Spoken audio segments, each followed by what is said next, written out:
کاش ہم اپنی زندگی کے آخری لمحے کا انتظار کرنے کی بجائے کہ ہم اپنی روح تب خداوند کے حضور سونپیں، خدا کرے کہ آج ہی ہم اپنی روح اس کے ہاتھوں میں سونپ دیں، تاکہ موت چاہے ہمیں جیسے بھی آئے، جب بھی آئے، ہماری روح اس کے ہاتھوں میں محفوظ ہو۔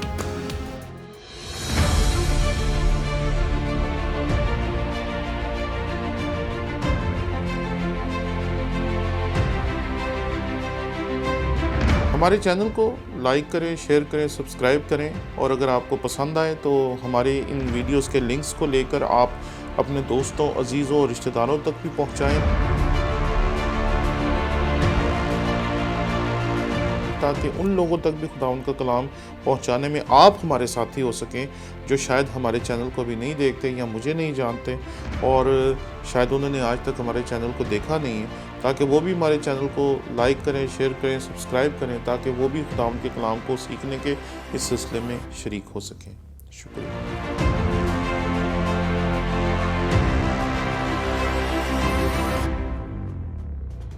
مسیح یسوع کے عظیم و جلیل نام میں آپ کی سلامتی ہو۔ میرا نام پادری پروفیسر ٹونی ولیم ہے۔ مسیح خداوند کی زبان مبارک سے نکلنے والے اگر کوئی آخری الفاظ ہو سکتے تھے تو وہ یہی ہو سکتے تھے کہ اے باپ، میں اپنی روح تیرے ہاتھوں میں سونپتا ہوں۔ اس کے ہاتھوں میں کیل ٹھوکے جا رہے ہیں، اس کے پاؤں میں کیل ٹھوکے جا رہے ہیں، اس کی پسلی میں نیزہ مارا جا رہا ہے، اس کو ہر طرح کا دکھ پہنچایا جا رہا ہے، اس کے اوپر پوشاک ڈالی جا رہی ہے، پوشاک جو ہوگی اس کے زخموں سے چپک جاتی ہوگی، اور وہ جب اس پوشاک کو کھینچتے ہوں گے تو اس کے جسم کے تمام زخم جو کوڑوں سے اس کے جسم کے اوپر لگے تھے وہ کھل جاتے ہوں گے، لیکن نہ وہ کیلوں کی وجہ سے مرا، نہ وہ کوڑوں کی وجہ سے مرا، نہ وہ خون بہنے کی وجہ سے مرا، وہ مرا تب جب اس نے عجیب شان سے کہا، اے باپ، میں اپنی روح تیرے ہاتھوں میں سونپتا ہوں۔ صلیب پر مسیح خداوند نے جب زبان مبارک کھولی تو پہلا لفظ بھی اے باپ، اور جب آخری کلمہ اپنی زبان سے کہا تو اس کا پہلا لفظ بھی اے باپ۔ پہلے کلمے میں مسیح خداوند نے جب اے باپ کہا تو وہ ازلی رشتہ جو تھا وہ خدا کے سامنے رکھا، اور یہاں بھی وہ ازلی رشتہ خدا کے سامنے رکھا اور اسے کہا ہے باپ، میں اپنی روح تیرے ہاتھوں میں سونپتا ہوں۔ کیا جاہ و جلال ہے، کیا عظمت ہے، کیا خوبصورتی ہے اس جملے میں کہ مسیح خداوند جو ہے وہ کسی بھی بیرونی طاقت کے زور،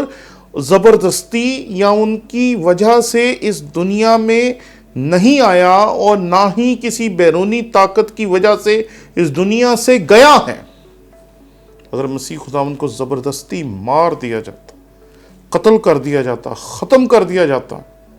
تو یہ سوال اٹھتا اس کی الہی ذات ہونے پہ، لیکن وہ الہی ذات ہے اور خدا کی ذات پر کسی کا زور نہیں چلتا۔ جب اس نے اپنا کام ختم کیا تو پھر اس نے کہا ہے باپ، میں اپنی روح تیرے ہاتھوں میں سونپتا ہوں۔ اس نے جب کام ختم کر لیا تو اس نے بڑے جاہ و جلال کے ساتھ، بڑے اعتماد کے ساتھ اپنی روح اس کے ہاتھوں میں سونپی، اور اپنی روح کس کے ہاتھوں میں سونپی؟ جو ہماری روحوں کا خالق ہے، جو ہماری روحوں کو بنانے والا ہے، جو ہماری ذات کو اس دنیا میں قائم کرنے والا، پیدا کرنے والا اور تخلیق کرنے والا اور سنبھالنے والا یہوہ یری ہے۔ اس نے اسے کہا اے باپ، میں اپنی روح تیرے ہاتھوں میں سونپتا ہوں۔ کاش ہم اپنی زندگی کے آخری لمحے کا انتظار کرنے کی بجائے کہ ہم اپنی روح تب خداوند کے حضور سونپیں، خدا کرے کہ آج ہی ہم اپنی روح اس کے ہاتھوں میں سونپ دیں، تاکہ موت چاہے ہمیں جیسے بھی آئے، جب بھی آئے، ہماری روح اس کے ہاتھوں میں محفوظ ہو، اور ہم اس اعتماد سے اپنی زندگی اسے دے سکیں کہ جس نے پوری کائنات کو آج تک سنبھالا، وہ ہماری روح کو اور ہمیں ہمیشہ ہمیشہ تک سنبھالے رکھے گا۔ عبرانی زبان میں ایک لفظ استعمال ہوتا ہے لولام، جس کا مطلب ہوتا ہے ہمیشہ ہمیشہ تک رہنے والا، ابدیت جسے کہتے ہیں۔ تو ہمیں خداوند کے ساتھ اگر ابدیت گزارنی ہے تو ابدیت کی قیمت یہ ہے کہ اس دنیا کو ہم اپنی روح خداوند کے حضور پیش کر کے گزاریں۔ خدا نے ہمیں اس دنیا کو چھوڑنے کے لیے نہیں کہا، اس دنیا میں رہنے کے لیے کہا ہے، لیکن اس حالت میں جب ہمیں پتہ ہو کہ ہم اس کے خون خریدے ہیں، اب ہماری اس دنیا میں کوئی حیثیت نہیں ہے، کوئی اوقات نہیں۔ اور یہ بات یاد رکھیں، جس دن آپ یہ مان لیں گے نا کہ ہماری کوئی حیثیت اور کوئی اوقات نہیں ہے، اس دن خدا آپ کو وہ تمام برکتیں دے گا جو اس نے اس ناچیز کو دی ہیں۔ اور میری دعا ہے کہ وہ تمام برکتیں خدا آپ کو بھی عطا کرے اور آپ کی نسلوں کو بھی عطا کرے۔